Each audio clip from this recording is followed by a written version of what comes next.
Hello, and I believe it's day 63 of This Much Is True. Why did I not show up yesterday? I'll tell you why I didn't. Because I couldn't be arsed. It was as simple as that. I just felt I needed a break. And today's show, I wouldn't get excited about it. In fact, you might want to take your leave now. If so, bye. It's been nice knowing you. Because you see, it's cobbled together. It's cobbled together. Also, hopefully you're looking in through YouTube, because if you're listening to this, it may not be as engaging, let's just say.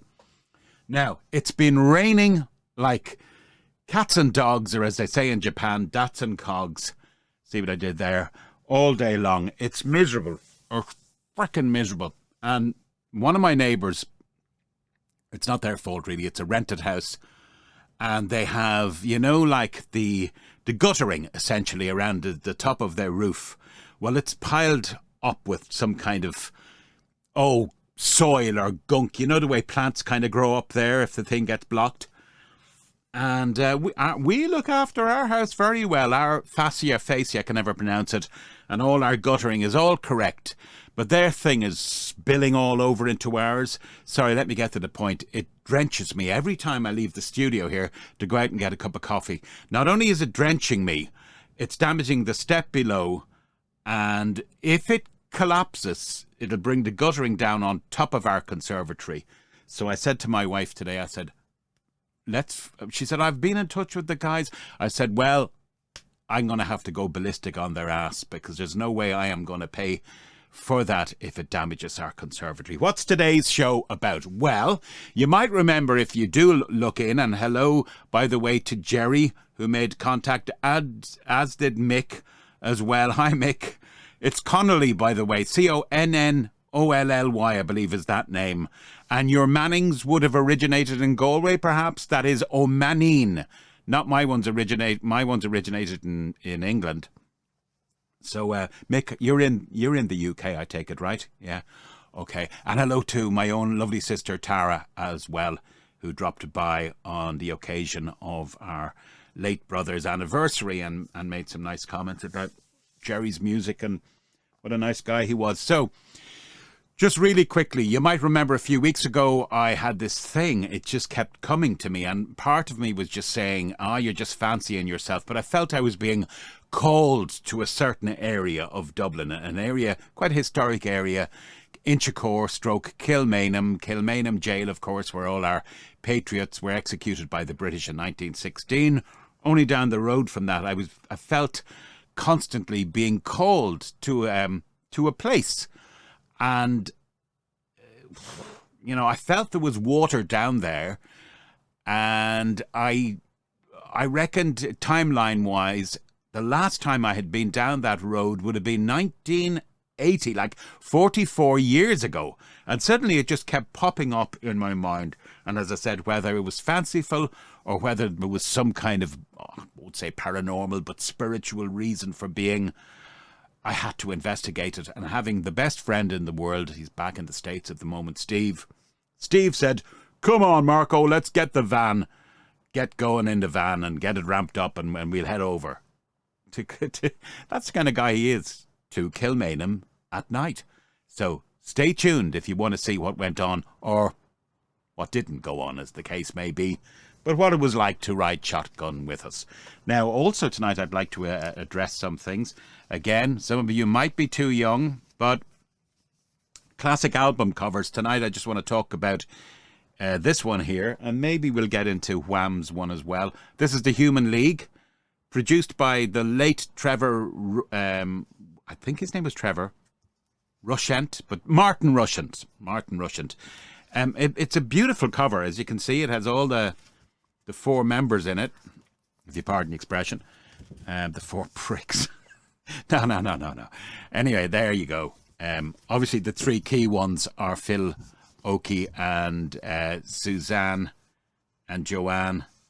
And I saw them around August of last year in a very small enclosed area called Leopardstown Racecourse. It's like a really small venue. And you know what? It was one of the best ones, gigs-wise, I've ever attended. Didn't have flash lighting or anything.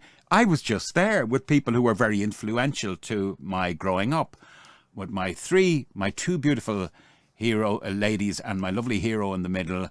And it was a very simple set, and it just was effective. It worked like the album cover, which is simple. Kind of few basic colours there, imagery, and it just works. This is an original copy of Dare by the Human League, which was a groundbreaking album, as I said, largely because of the late Martin Rushent's input into it electronic-wise. So songs like Love Action came out of this, and Being Boiled, and I think Don't You Want Me Baby is in there as well. But also what we have, because it's an original, is a poster. Here you go. Have a look. Oh my God. Can I dare to? Now look, this is when, oh, Joanne's looking very nice in the hot pants. And Suzanne Sully, or I think she likes to be known as Susan Ann these days. And yeah, I still would. I'm sorry. I saw her last August. And I don't think my wife would understand that. I just said, yeah, she's gorgeous. And she was, oh my God, she's aged well. And Suzanne is, Joanna's holding up well as well now. But, Susan Ann has all the moves, She was always my gal. Believe it or not, I'm walking on air. No, over here in this, well, you can't see it. There's a bookcase here. I actually have another poster signed by all of the original members circa 1981, probably roughly the year that came out. It's signed by them all, fallen apart a wee bit. But my wife, when she was a Belfast schoolgirl, she got it all signed. She gave it to me. And in her own words, I said, what were they like? And she said, well, they were, at that stage of their career, they were too cool to talk, she said to me. So there you go. I'd say they talk to anybody now. No, they're lovely. They're still going. The Human League. I could play a bit of it, but I won't, I won't get corny now. I've another album here. Oh, well, he was a day older than me, but he achieved so much more. The beautiful late George Michael, as you can see here, with Andrew Ridgeley, who's about as useless as a chocolate fire guard, an ashtray on a motorbike, and a rungless ladder all together. That's not fair, actually, on Andrew Ridgeley, because he was a looker in his own right. As a matter of fact, the band was based on the young Andrew. It was Andrew's kind of devil-may-care attitude. The manager, I can see his face. His name just escapes me now. In fact, I've been in touch with him. The late manager said, look, the band originally was all about Andrew. It was like, Andrew, here we have. And now, I'm sorry, Andrew, he hasn't aged well. He just looks like a dug-up Egyptian mummy. And, of course, George, beautiful. So George originally was being overshadowed by Andrew because George was a bit chubby and stuff. Very originally, but then he totally came into his own. So much so that he was able to put, what was the thing? He used to put a yoke down their, shuttlecocks down their trousers to enhance their manhoods. Yeah, great album.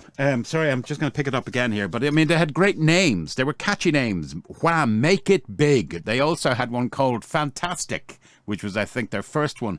And that was apparently, a lot of that was Andrew's influence as well. He used to just come up with crazy ideas. Go, let's call an album Fantastic.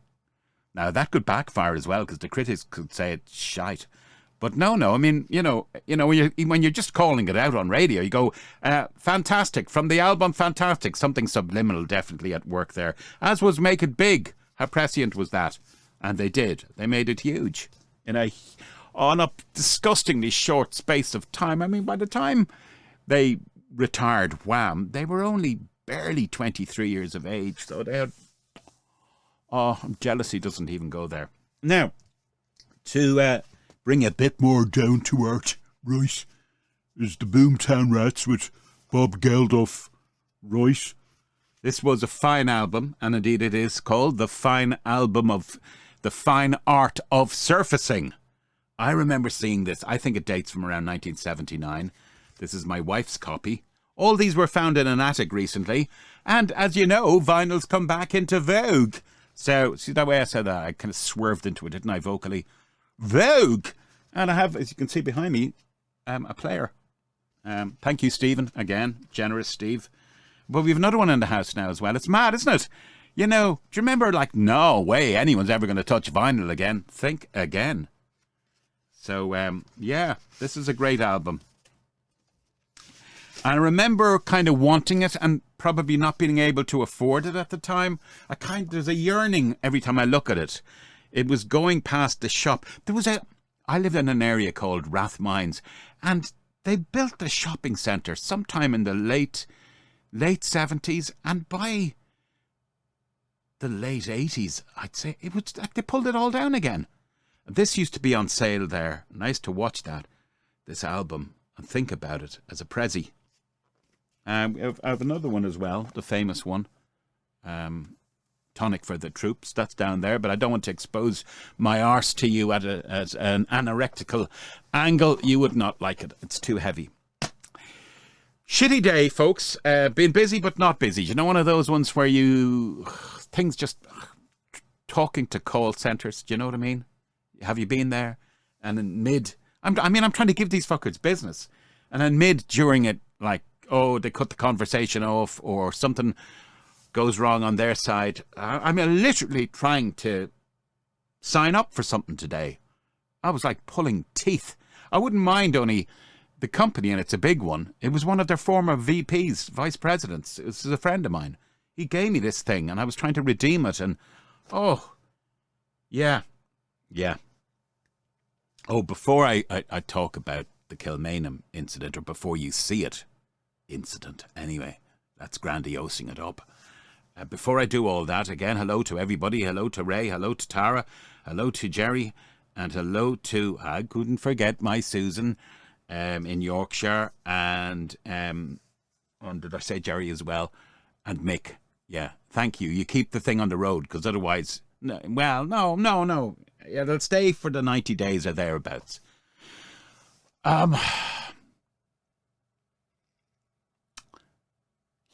Like when a day just doesn't take off. That's how it felt today. You know, it just rained and rained and rained. I was in here early. I was in the studio at about 7:45, and I've been here since. Oh, there's my fire frozen behind me. Oh, it has. Yeah. Oh, sorry about that. That'll teach. It'll catch you every time, won't it? Again, sorry if you're listening to this, but hopefully you're watching it. You know what came into my head the other day? Go Karts when we were kids. Again, I'm going to lose some of you because you're too young, but we used to make these things. We'd get pram wheels, and you get a length of wood, and that would be the chassis, if you like. And do you remember how you'd steer it? You'd have one hinge centrally,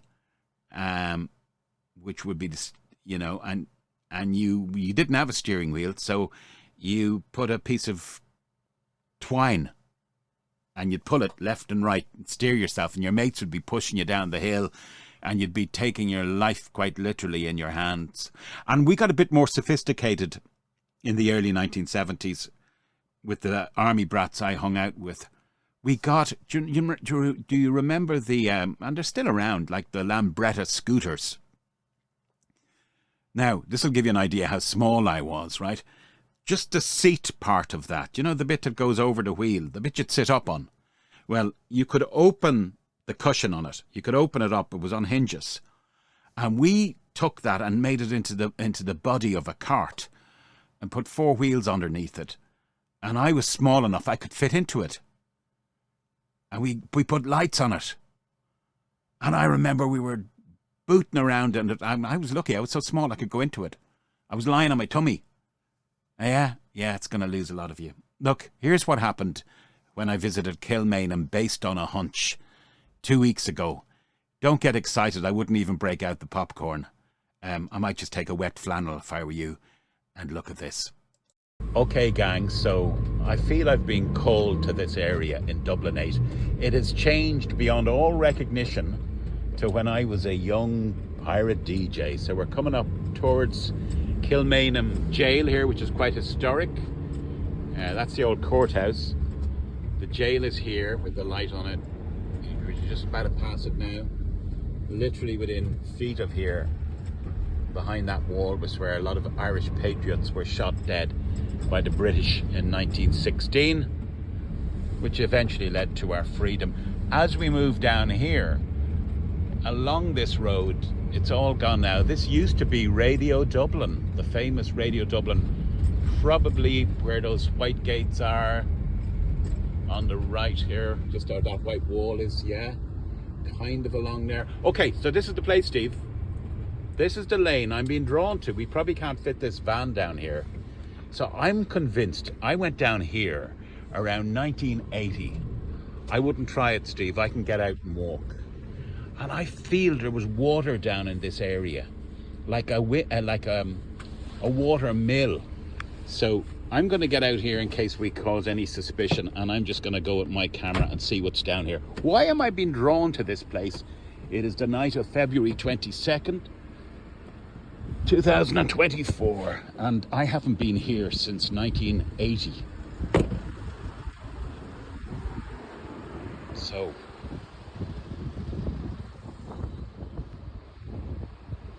your guess is as good as mine. I don't remember these apartments being here, but then again, I don't remember that much, apart from the fact that I'm being drawn down here.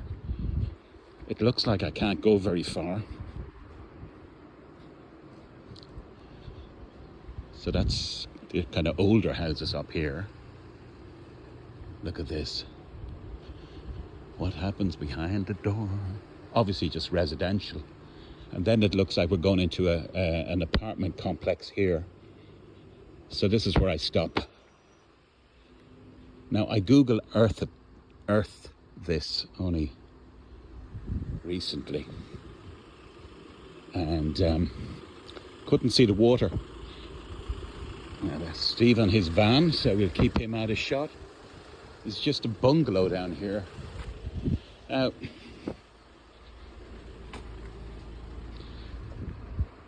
Again, it just seems residential. Why was I drawn to this place? No idea. Steve is just such a good friend. He indulged me, folks. He used to live around here when he was a kid, in kind of roughly in this vicinity. So anyway, the hill is still here. The hill, I feel if I went down here, this is another little hill. What will I find? Hey guys, I've got a torch with me. Hope I don't get a dog on top of me.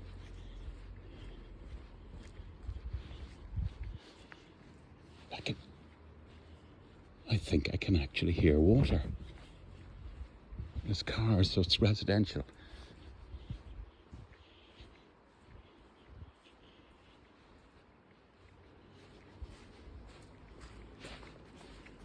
It's an old building there.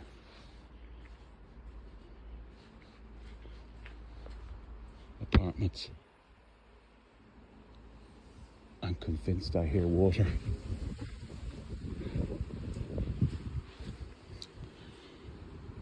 Sorry, no night mode here.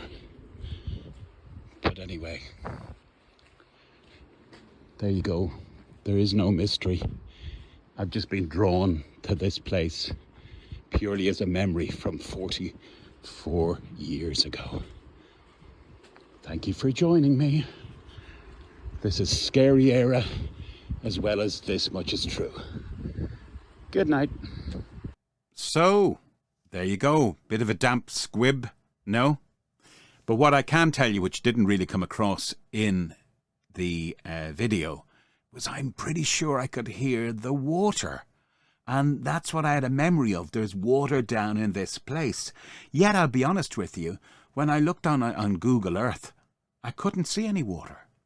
Now, my friend assures me there are kind of tributaries in that area. It had changed quite a lot. There was new apartments. In the last bit of the video, you'll see the bit when I go down on my own and it's kind of dark. There were new apartments there, but I could hear the water, pretty sure. So there you go. It was a hunch, 44 years in the making. And I went down, and thanks to my friend Stephen, I was able to live it out. And if nothing else, it's just great to get out and about. Go out at night, go somewhere. And I don't know what I was feeling there. I'll tell you what I did like. You know, when I go down the hill first and I'd say, ooh, look at this. And on my right-hand side, there was like a Georgian type house. Oh, yeah. It's in a place you wouldn't really expect it. Because there's a main road goes right by. And then you've got the hill, which led down to that house. And I'm going, what was the history of that? Who would have built a house like this? Anyway, you have not been using my email, which is thismuchistrue@protonmail.com. I wish you would. But alternatively, of course, comments below are probably easier for you to access. But thismuchistrue@protonmail.com. I like to hear from you on it. It's nice that it gets used. So look, I hope I'll have something better for you tomorrow, although I'm quite busy tomorrow. Hope you enjoyed the trip down 1980s and 1970s lane with those album covers. You know, the thing about vinyl is it's so much different than download. Am I right? You know, that whole thing. Cast your mind back when you'd get the album first and you'd go into the sleeve notes and, you know, the polythene on the outside of it. Was it just me? Probably. Take care, 'cause I care. See you guys. You had run out of words someday. See you tomorrow.